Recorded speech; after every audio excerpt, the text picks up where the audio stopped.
안녕하세요. 7월 13일 목요일 아침입니다. 말씀과 함께 새롭게 여는 소망의 아침을 시작하겠습니다. 조셉 프린스는 주님 안에 거하는 사람은 모든 복을 다 받은 사람이다 라고 이야기합니다. 창세기 31장 36절로 42절까지 말씀을 본문으로 하여 억울함에 대한 항의, 성실함에 대한 변증이라고 하는 주제로 함께 은혜를 나누기를 원합니다. 야곱은 자기 소유의 장막에서 드라빔을 찾지 못한 라반에게 화를 냅니다. 야곱이 지난 20년간 더위와 추위를 무릅쓰고 라반의 가축대를 돌아보았지만 라반은 야곱의 품삯을 10번이나 바꾸었습니다. 야곱은 하나님이 자신의 고난과 수고를 보시고 지난밤에 라반을 책망하신 것이라고 말합니다. 라반이 야곱을 추격했지만 하나님은 라반이 야곱을 해치는 것을 막으셨습니다. 야곱은 20년이 넘는 시간 동안 주어진 일을 성실하게 수행했습니다. 야곱은 심지어 보장된 권리를 포기하면서까지 라반을 위해 일했습니다. 이러한 야곱의 모습은 이삭을 떠날 때의 모습과 비교됩니다. 야곱은 자신에게 주어지지 않은 에서의 권리를 취하려 했습니다. 하지만 라반의 밑에서 품꾼으로 살면서 야곱은 분명 과거와는 다른 사람이 되었습니다. 인생의 지혜를 담고 있는 시편은 고난당한 것이 내게 유익이라고 이야기합니다. 이것은 고난 자체가 유익이라는 의미가 아니라 고난으로 인해 배우게 될 주의 율례들이 유익하다는 뜻입니다. 하나님의 율례는 고난을 통해 배울 수 있습니다. 야곱은 고난의 시기를 하나님이 함께 하신 시기로 해석했습니다. 맞습니다. 아프고 힘든 시기였지만 하나님께서 야곱을 만들어 가시는 시간이었습니다.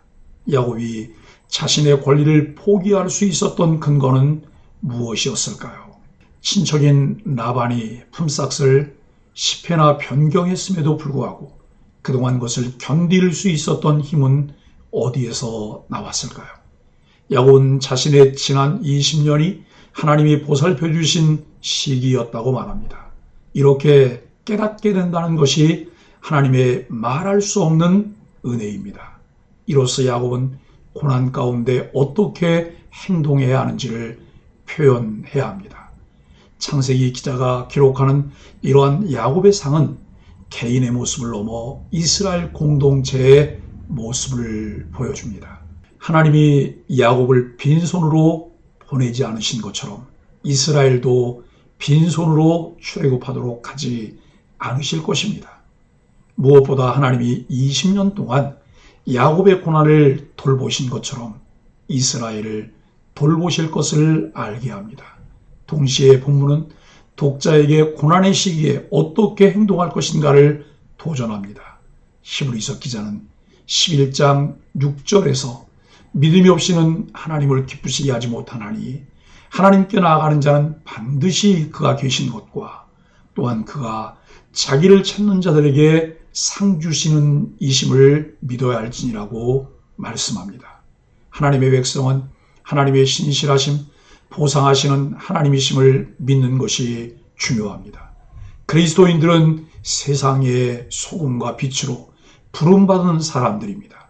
우리는 마땅히 세상 사람들의 거짓과 불의를 책망하고 그들이 악에서 돌이켜 복음의 진리로 나오도록 인도해야 할 책임이 있습니다. 야곱은 라반의 불성실함을 하나님의 이름으로 책망합니다. 36절로 37절은 야곱의 분노와 비난입니다.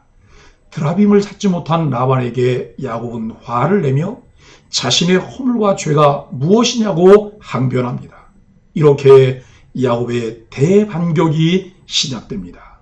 야곱은 지난 20년간 자신이 당한 부당한 대우와 억울한 사연을 늘어놓으며 영적이고 도덕적인 훈계로 라반을 압도합니다. 우리 역시 하나님의 권위로 세상의 불의와 악을 책망하고 권면해야 합니다. 그리스도인은 영적 권위와 사명을 받았기 때문입니다.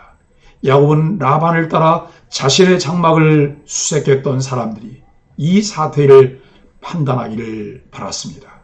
그만큼 야곱은 억울했습니다. 외삼촌이 물질에 대한 욕심으로 자신을 의심하여 버린 추격에 대해 야곱은 분노와 서글픈 마음이 들었을 것입니다. 그래서 야곱은 정의로운 판단을 촉구합니다. 우리는 일의 시시비비를 공의로우신 하나님께 맡겨야 합니다. 하나님은 가난한 자의 억울함을 풀어주시며 궁핍한 자의 자손을 구원하며 압박하는 자를 꺾으시는 분이기 때문입니다. 38절로 40절은 야곱의 성실과 수고입니다. 야곱은 자신이 라반을 위해 20년 동안 초인적인 성실함과 정직한 자세로 일했다고 말합니다. 그는 자신에게 주어진 일에 큰 책임감을 가지고 열악한 환경에서도 최선을 다했습니다. 우리도 무슨 일이든지 죽게 하듯 성실하게 해야 합니다. 우리의 수고를 기억하시고 때가 되면 반드시 갚아주실 하나님을 기억하며 최선을 다하십시오. 41절로 42절은 라반의 속임과 하나님의 보호입니다. 야곱은 외삼촌의 두 딸을 아내로 얻기 위해 14년, 외삼촌의 양떼를 위해 6년을 봉사했습니다. 그러나 라반은 그동안 품삯을 10번이나 바꾸었습니다. 즉 야곱은 성실하게 라반을 대했지만 라반은 야곱을 불성실하게 대했습니다. 세상 사람들은 자신의 유익을 위해 불의한 삶을 살면서도 스스로 핑계를 만들어 자신을 합리화합니다. 세상의 모든 존재는 생명과 호흡과 만물을 친히 주관하시는 하나님께 의존하여 살아갑니다. 그럼에도 하나님께 감사하지도 하나님께 영광을 돌리지도 않습니다. 우리는 그들이 이러한 죄악에서 돌이키도록 경책해야 합니다. 야곱은 아브라함의 하나님 곧 이삭이 경외하는 이가 자신과 함께 하셔서 자신이 빈손으로 귀향하지 않게 되었다고 말합니다. 이는 라반의 집에서 일하는 20년 동안 하나님이 항상 자신과 함께 하셨다는 고백입니다. 이전의 베델에서 하나님은 야곱과 함께 있어 그를 지키며 떠나지 않겠다고 약속하셨습니다. 야곱은 그 약속을 믿고 하나님 앞에서 정직하게 일했습니다. 그러면서 하나님이 자신의 수고와 고난을 감찰하시어 라반을 책망하셨다고 말합니다. 사람들이 우리를 속인다고 해도 하나님은 우리가 행하는 모든 길에 우리와 동행하시고 우리를 보호해 주실 것을 믿으십시오. 사랑하는 소망의 가족 여러분, 오늘 본문은 야곱이 귀향하는 중에 일어난 사건입니다. 그의 타향살이는 환경적으로 열악했으나 하나님은 당신의 주권적인 은혜의 손길로 야곱과 함께 하셨습니다. 그리고 성실하게 살아온 야곱에게 큰 복을 주셨습니다. 이런 고백은 불의하고 불성실한 라반을 책망하는 근거로 작용합니다. 우리 역시 삶의 주인이신 하나님의 이름으로 세상 사람들을 경책하고 바르게 인도해야 합니다.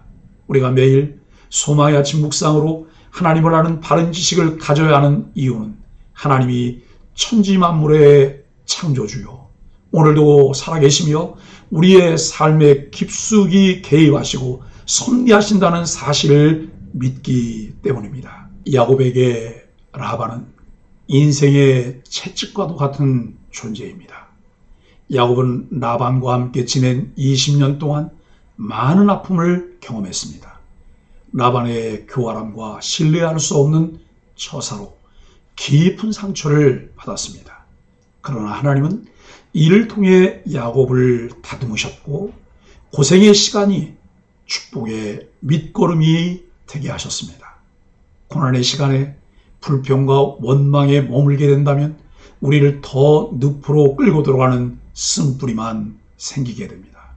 그러나 고난의 시간을 눈에 보이는 상대를 대상으로 하지 않고 절대자이신 하나님의 시선과 하나님의 마음으로 고난을 해석하게 된다면 고난은 우리에게 유익이 됩니다.